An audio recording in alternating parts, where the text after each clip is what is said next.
Hi team, property strategist Uwe Jacobs. Welcome. Today's subject, location. If I had $1 for every time when I'm being asked, Uwe, what's the latest hotspot? What's the best location to invest in? Well, there is good news and bad news. So let's cover the bad news first. The best area to invest in is unlikely to be your neighboring suburb or the suburb that you live in. The reason for that is that you have to decide, we all have to decide, whether we want to be professional investors or whether we run a hobby. Now, if I run a hobby, that's okay. Just be clear on it. If I run a hobby, I want my property investment to be ideally 5 minutes from where I live, because then I can check on the lawns, have the tenants mow the lawns, and I can do any repairs myself. Oops. That's what happens when the phone falls down. It is life after all. So let's get this going again. Okay, oops, now you can see my screen. Everything is live here. That's okay. The information is great, and that's all that counts. So, yes, if I want to do those sort of things, then I run a hobby. And hobbies have a tendency of costing money. Now, the good news is, if you want to be an investor and do the Warren Buffett, which is I have to learn to manage my emotion before I can manage money. Well, then I scan all of Australia for my purposes and find the right location. Now, here comes the good news. You want to hear the good news? There is only one location that is the best location. True. And that's the location that fits your strategy. Too many people, in my view, in my humble opinion, go for growth, go for yield, go for this or that, the other, because it's the latest fad. Guys, 3 things need to happen. We need to look at where are we at, where do we want to go, then and then only we can determine the strategy. And the strategy determines the location. Everything else is being a hobbyist. And as I said, hobbies cost money. Now, how do I then select the location?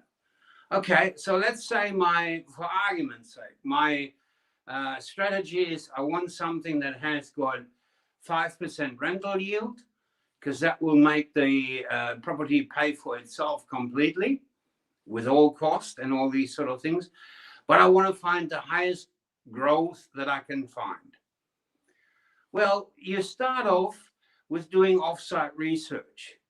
Like what we do is get heaps of reports, collate them, talk to heaps of people, collate that, do all sorts of research, talk to agents, talk to sellers, collate that, and then select your top 3. And those top 3, you go and visit. Because if I want to get the best deal out of it for myself and the Property Friends team, I need to be at the location. I need to feel it, touch it, smell it. I need to talk to the lady in the tourist information office. And here's a tip. This is your best source of information. Because the old lady in the tourist information office will be able to show you, yeah, 5 years ago when we had the big floods, that street went under, but that street was safe. Yes, in theory, you can get that through flood maps from council. And nothing beats the old lady in the tourist information center. That's a tip. Bit unusual, a bit unorthodox, but it works. So what I'm saying is, get the local information, get the locals' point of view. Now, a word of warning on that as well, because very often the locals can't see the forest for the trees. And I have seen that too many times. I remember many years ago, Geraldton, we felt it was going to go off like a rocket. And I was sitting opposite a sales agent. And I said, I play dumb. I do that very well. I said, look, do you think there's going to be any growth in here? And the lady across the table said, oh, yeah. I reckon we're going to get 5% next 3 years each year. It promptly did 30% in 18 months.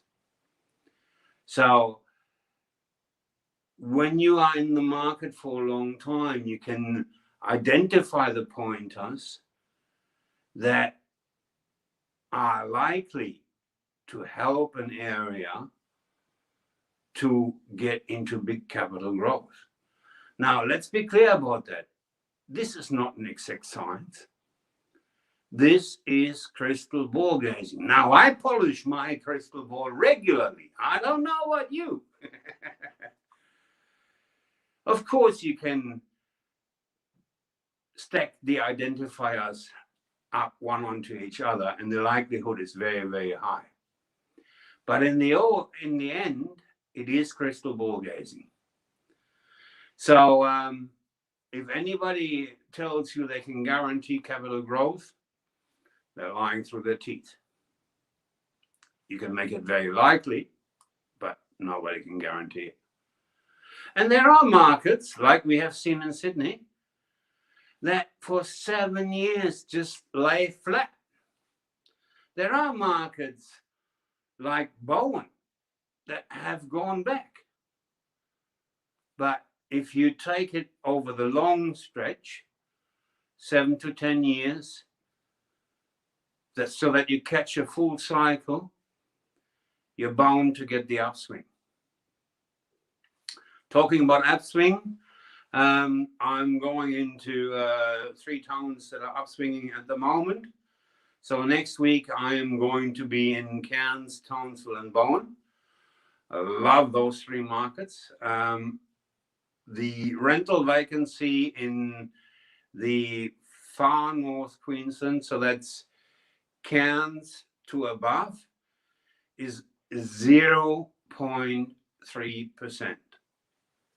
I say that again, 0.3%. I love it. So we are doing some more deals. I want to meet some other people, meeting some potential new partners. We are discussing further the NDIS, National Disability Insurance Scheme, SDA, Specialized Disability Accommodation. These, for example, are extremely high yielding properties, 8 to 10% net. Crazy stuff. Not for the faint-hearted, comes with a few complications, but that can all be done and can be risk mitigated against, which we're doing. This is going to be number 5 and 6 that we're doing. Now, they're also higher in value. I would suggest to you 650 to 700,000, but they bring extremely good yield. So we're talking to people about that in Cairns and Townsville. Yeah, and I'll, because it was so well received, I've been asked to do the musings of a road warrior again. So every morning what is it, 8 o'clock? Yes, we still have the time difference. So 8 o'clock local AEDT, that means Melbourne time, Australian Eastern Daylight Savings Time.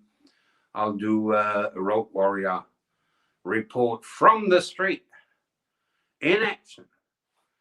Have a great weekend, enjoy, and have fun.